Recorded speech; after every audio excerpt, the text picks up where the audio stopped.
Hello मेरे भाई, आज हम शुरू करेंगे class 10 chapter number 3 pair of linear equation in two variable. ठीक है। स्टार्टिंग में हम कॉन्सेप्ट देखेंगे, बेसिक बेसिक सीख लेंगे, उसके बाद हम एक्सरसाइज पे जंप करेंगे। ठीक है। सबसे पहले हम कुछ टर्म्स आएंगे इसमें, जैसे यहाँ पे पहला टर्म हमारा है consistent pair of linear equation. तो ये consistent pair of linear equation होता है क्या? A pair of linear equation is said to be the consistent if it has at least one solution. What is the meaning of consistent? A pair of linear equation is said to be the consistent. ऐसे pair of linear equation, उनको ऐसे pair of linear equation, ठीक है, जिनके at least one solution होते हैं उनको बोलते हैं consistent pair of linear equation. अगर आप ग्राफ में देखें, and graph will be intersecting at a one point. जो ग्राफ होगा इसका, वो एक पॉइंट पे इंटरसेक्ट कर रहा होगा। जैसे अगर मैं इसका ग्राफ देखूं, तो पेयर ऑफ लीनियर इक्वेशन का ऐसे कुछ ग्राफ होगा, वो या तो ऐसे एंड यहाँ पे ऐसे, यहाँ पे कहीं पे भी एक जगह पे, एटलीस्ट एक जगह पे तो इंटरसेक्ट करेगा। ठीक है, आई बस समझ में। तो यहाँ पे कंसिस्टेंट कब होगा? एटलीस्ट इक्वेशन का वन सोल्यूशन होने चाहिए। ठीक है। ऐसे ऐसे ऐसे इक्वेशन को हम बोलेंगे consistent pair of linear equations. ठीक है, आगे समझ में। दूसरा हमारा inconsistent pair of linear equation, ये क्या होता है तो देखते हैं हम इसको। अब यहाँ पे दूसरा हम जो देखेंगे, दूसरा हमारा inconsistent pair of linear equation. ये क्या होता है inconsistent pair of linear equation? A pair of linear equations have not any solution. ठीक है, ऐसे इक्वेशन जिसकी कोई सॉल्यूशन ना बने, उसे हम बोलेंगे क्या? Inconsistent pair of linear equation. And इसका ग्राफ कैसे होगा? तो ग्राफ में भी पैरेलल। ठीक है, ऐसे ग्राफ जो बिल्कुल पैरेलल चले जाएं, ठीक है, कहीं पे भी इंटरसेक्ट ना कर रहे हो, तो ऐसे पेयर ऑफ लीनियर इक्वेशन को हम क्या बोलेंगे? Inconsistent pair of linear equations. आई बस समझ में। Inconsistent pair of linear equation जिसमें ग्राफ बिल्कुल क्या हो, पैरेलल चली जाए, उसको बोलेंगे inconsistent pair of linear equation. यहाँ पे हमें दो पेयर ऑफ लीनियर इक्वेशन दे रखे हैं। Equation one, A one X B one Y plus C one, A two X B two Y and C two यहाँ पे सी टू। आए समझ में? ऐसा अगर मान लो हमें ऐसे दो पेयर ऑफ ग्राफ दे रखे हैं, ठीक है, तो हम कैसे आइडेंटिफाई करेंगे कि जो हमारा ग्राफ बनेगा वो कोइंसाइड बनेगा, या फिर हमारा इंटरसेक्टिंग बनेगा, या पैरेलल बनेगा? ठीक है, बिना एनी ग्राफिकल सॉल्यूशन से हम कैसे पता लगाएंगे? तो हम क्या करते हैं, इनके रेशियो को, इनके कोफिशिएंट यानी x1 के कोफिशिएंट का जो रेशियो होगा, यानी कि a1/a2 and b1/b2 and C1/C2। ठीक है, अगर इनके रेशियो को हम कंपेयर करेंगे, ठीक है, और कुछ कंडीशन होता है, अगर मान लो इनके जो रेशियो है, ठीक है, इनके जो रेशियो है a1/a2 not is equal to b1/b2, ठीक है, अगर ऐसा कोई कंडीशन होता है, तो जो हमारा ग्राफ बनेगा ना, वो हमारा ग्राफ कैसा बनेगा? तो वो बनेगा इंटरसेक्टिंग लाइन। ठीक,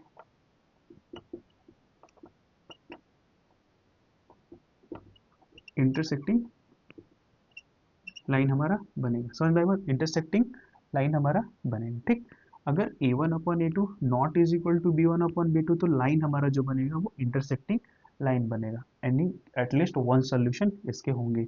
अगर मान लो कि a1/a2 is equal to b1/b2 is equal to C1/C2, अगर ऐसा कंडीशन होता है a1/a2 b1/b2 C1/C2, अगर सारे आपस में बराबर हैं, तो जो हमारा ग्राफ बनेगा वो कोइंसाइड बनेगा। ठीक है, कोइंसाइड बनेगा, कोइंसिडेंट बनेगा। ठीक है, हमारा जो ग्राफ बनेगा वो बनेगा हमारा, हाँ, को इंसिडेंट बनेगा। ठीक है,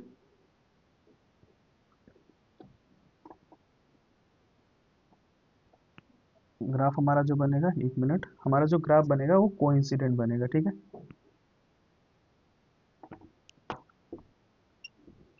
हमारा जो ग्राफ बनेगा वो कोइंसिडेंट ग्राफ बनेगा, यानी ग्राफ ऐसे होगा, ये हमारा ग्राफ होगा, ठीक है, और इसके बीच एक लाइन ऐसे होगा और इसी के ऊपर एक और लाइन होगी। ठीक है, यानी कि ये कोलैप्स करेगा, मतलब एक ओवरलैप्स हो जाएगा। ठीक है, यानी कि वो कोइंसिडेंट लाइन बनेगा, जो हमारा a1/a2 b1/b2 C1/C2 होता है। तो आई बात समझ में? होता है। तो अब एक दूसरा हमारा जो कंडीशन है, ठीक है, इसको रब कर देता हूँ।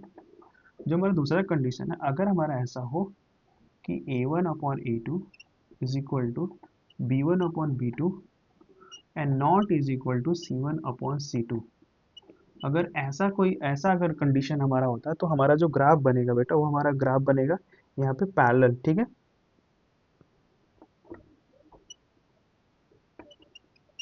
पैरेलल लाइन बनेगा, ठीक है, हमारा जो ग्राफ बनेगा वो पैरेलल लाइन बनेगा। समझ में आई बात? ठीक है, तो ये हमारे कंडीशन हो गया, इंटरसेक्टिंग का हमने देख लिया, ठीक है, कोइंसिडेंट का देख लिया और हमारा पैरेलल का देख लिया, ठीक है। अब इस पे हम एक क्वेश्चन करने की करते हैं, ठीक है। यहाँ पे x minus 2y is equal to 0, ठीक है।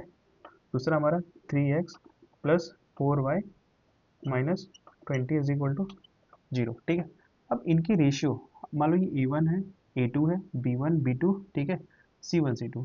तो सबसे पहले हम इनको कंपेयर करेंगे, इनकी रेशियो को, ठीक है। इनकी रेशियो को अगर हम कंपेयर करेंगे तो a1 अपॉन a2 कितना हो जाएगा यहाँ पे, a1 upon a2, a1 upon a2 यानी 1/3, ठीक है, और b1 अपॉन b2, ठीक है, 1/3, सॉरी 1/3। इसका कोफिशिएंट 1 है, इसका कोफिशिएंट कितना है 3 है, तो यानी 1/3। और दूसरा हमारा कंडीशन अगर देखें b1 upon b2, b1 upon b2 यहाँ पे हमारा हो जाएगा 2/4, two one minus 2/4, two one जा 2, टू टू जा 4, यानी कि 1/2, यानी कि ये दोनों क्या है, बराबर नहीं है, यानी कि इक्वेशन के according a1 upon a2 not is equal to b1 upon b2, यानी कि ये जो लाइन बने, इस ग्राफ का जो लाइन बनेगा वो हमारा कैसा बनेगा, तो हमारा जो लाइन बनेगा वो हमारा यहाँ पे बनेगा हाँ, इंटरसेक्टिंग लाइन बनेगा, हमारा जो लाइन बनेगा वो इंटरसेक्टिंग लाइन बनेगा, ठीक है। यानी कि a1 upon a2 b1 upon b2 कैसा लाइन बनेगा यहाँ पे, इंटरसेक्टिंग, इंटरसेक्टिंग लाइन हमारा यहाँ पे बनेगा, ठीक है। आई बात समझ में? ठीक है,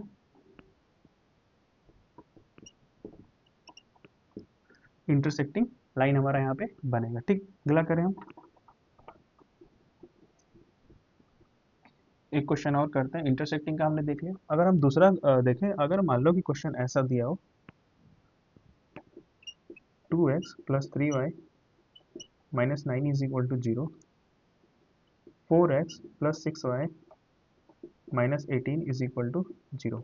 अगर ऐसा हो तो हम इनके कोफिशिएंट को कंपेयर करेंगे, a1 अपॉन a2 कितना हो जाएगा हमारा 2/4, टू वन जा 2, टू टू जा 4। अगर हम b1 अपॉन b2 कंपेयर करें तो ये हमारा हो जाएगा 3/6, 3 1 जा 3, 3 2 जा 6, और हमारा इसका भी 1/2 आया और इसका भी 1/2 आया। अगर हम तीसरा देखें तो -9/-18, अब यहाँ पे माइनस से माइनस कैंसिल, 9 1 जा 9, 9 2 जा 18, यानी a1 b1 c1 ये सारे क्या आ रहे हैं, बराबर आ रहे हैं, ठीक है। यानी कि जो हमारा लाइन बनेगा कोइंसिडेंट बनेगा, ठीक है, कोइंसिडेंट बनेगा ना यानी कि हमारा जो लाइन है इसका कोइंसिडेंट बनेगा, ठीक है। यानी कि जो हमारा लाइन बनेगा इसका, इस इक्वेशन का जो लाइन बनेगा हमारा बनेगा कोइंसिडेंट लाइन बनेगा, यानी कोइंसिडेंट लाइन बनेगा। आए समझ में आपको कोइंसिडेंट लाइन कब बनेगा, ठीक है। आगे हम करते हैं, कोइंसिडेंट का भी देख लिया। अगर हम तीसरा एग्जांपल अगर इसका देखें तो तीसरा एग्जांपल अगर हमारा x plus 2y minus 4 is equal to 0, ठीक है। दूसरा हमारा 2x प्लस 4y, ठीक है, माइनस 12 इज इक्वल टू 0। अगर ऐसा दे रखा हो तो हमारा क्या बनेगा, यानी कि हम इसका कंपेयर करेंगे रेशियो को, तो ये हमारा 1/2 आ जाएगा पहले का, यानी कि a1 अपॉन a2, ठीक है, और b1 अपॉन b2 देखें यहाँ पे 2/4, यानी कि 2 1 जा 2, 2 2 जा 4, यानी कि इसका भी 1/2, और यहाँ पे -4 अपॉन -12, माइनस से माइनस कैंसिल, 4 1 जा 4, 4 3 जा 12, यहाँ पे बराबर नहीं है, यानी कि हमारा कंडीशन जो है a1 upon a2 is equal to b1 upon b2 and not is equal to c1 upon c2। अब ऐसा लाइन, ऐसा अगर कंडीशन आता है तो कौन सा लाइन बनता है, यानी कि हमारा जो लाइन बनता है वो हमारा पैरेलल लाइन बनता है, ठीक है। क्या बनता है हमारा, पैरेलल बनता है, ठीक है।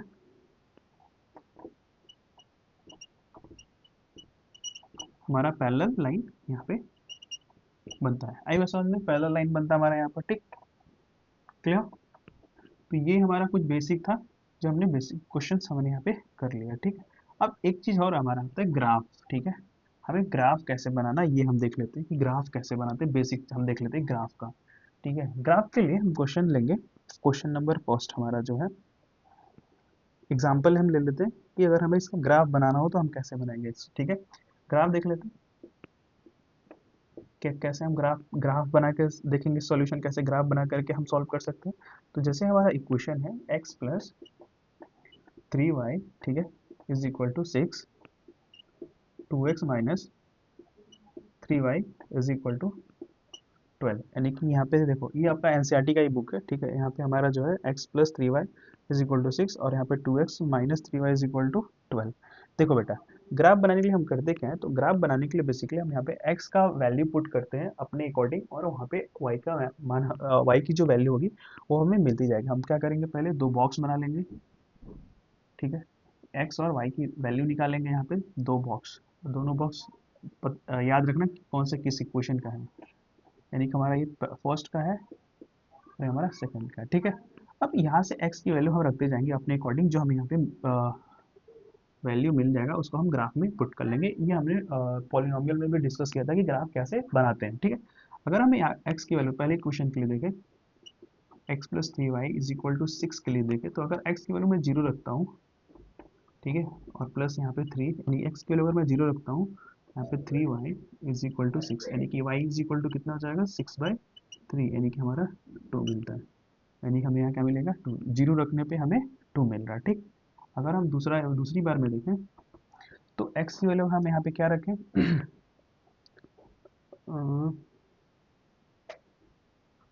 बताइए x की वैल्यू क्या रखें। अगर हम x की वैल्यू यहाँ पे 1 रखते हैं तो ये इधर आता है तो -5 बन जाएगा, सॉल्व नहीं होगा, ठीक है। x की वैल्यू अगर हम क्या रखें बताओ, जीरो रखा तो हमें 2 मिला। x की वैल्यू अगर हम 2 रख दे तो कितना हो जाएगा, हम एक काम करते हैं ना, यहाँ पे x की वैल्यू 3 रख लेते हैं, x की वैल्यू हम यहाँ पे 3 रख लेते हैं, कैसे, तो अगर यहाँ पे कितना हो जाएगा 3 plus 3y is equal to 6, और ये इधर आएगा तो क्या बनेगा 3y 6 माइनस 3, यानी कि y इज इक्वल टू 3, और y इज इक्वल टू कितना हो जाएगा 3/3, कैंसिल होकर कितना आएगा 1, 3 रखेंगे तो हमारा कितना आएगा 1 आएगा, ठीक है। आई बस समझ में, हमें इस तरीके से पहला ही क्वेश्चन हमने पूरा अच्छे से सॉल्व कर लिया। अब बारी है हमारा दूसरे का, ठीक है। दूसरे का भी हम रखते हैं, दूसरे इक्वेशन में x की वैल्यू रखेंगे y की वैल्यू, अब यहाँ पे कुछ कंपलसरी नहीं कि x की वैल्यू रख के ही y की वैल्यू आप निकाल सकते हो, आप y की वैल्यू भी रख करके x की वैल्यू निकाल सकते हो। आई बस समझ में, चलो रखते हैं यहाँ पे, ये हमारा हो जाएगा 2x minus 3y is equal to 12। अब इस पे हम क्या रखें, ठीक है। अगर हम इस पे देखो बताओ क्या रखें, अगर x की वैल्यू मैं 1 रखता हूँ यहाँ पे तो नहीं बनेगा, x का वैल्यू क्या रखूँ मैं, जैसे ये 3 से डिविजिबल बन जाए, 2 रख दे, 4 8 हो जाएगा। क्या रखें x की वैल्यू, x की वैल्यू अगर हम यहाँ पे रखें, x की वैल्यू जीरो रख दें, हाँ x की वैल्यू जीरो रखो, ये पूरा क्या हो जाएगा zero minus 3y is equal to 12। अब यहाँ पे हो जाएगा y इज इक्वल टू क्या हो जाएगा माइनस, सॉरी यहाँ पे हो जाएगा y इज इक्वल टू हमारा 12 डिवाइड बाय -3, कैंसिल हो जाएगा तो माइनस का 4 हमारा आंसर आ जाएगा, यानी कि हम जीरो रख रहे हैं तो माइनस का 4 हमें आंसर मिल रहा है, ठीक। आई बस समझ में इतना, पहला तो हमारा हो गया। अब दूसरा मैं क्या रखूँ, दूसरा बताओ, 4 रख दो, 4 2 जा 8, नहीं,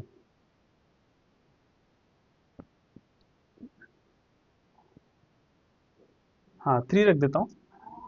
अगर मैं 3 रख देता हूँ तो 3 इंटू 2 हो जाएगा, यानी कि ये हमारा 6 हो जाएगा, और यहाँ पे -3y, यानी कि हमारे कितना हो जाएगा, यहाँ से 6 minus 3y is equal to 12 हो जाएगा, और ये इधर आएगा तो कितना हो जाएगा -3y इज इक्वल टू 12/6, नहीं 12 माइनस 6,